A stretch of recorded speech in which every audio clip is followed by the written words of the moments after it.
Matlata Salı Reşulgomның Aşgabat, Arkadaş şäherleriniň salygy öreş müdirlikleriniň ýolbaşy düzümleri.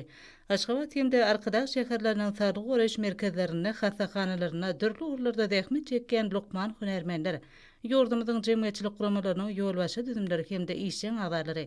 Şeýlede ýurdumyzyň ýolbaşy düzümleri gatnaşdylar. Matlawatyň esasy maksady türkmen halkynyň milliliýetiri, Türkmenistanyň halk matlawatynyň başlygy Gahrman Arkadagymyzyň başyny başlan hemde Arkadaly Gahrman serdarymyzyň dowam edýän salyk öreşilgomynaky ägirtili döwletli işleriniň netijeleri, salyk öreşilgomyna gazanlan üstünlükler, ýetilen sepetler barada boldy.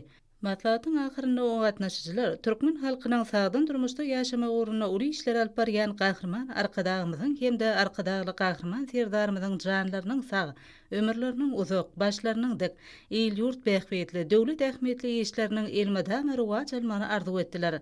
Hoşadlyk matlawatyna hormaty prezidentimize ýüzlenme kabul edildi.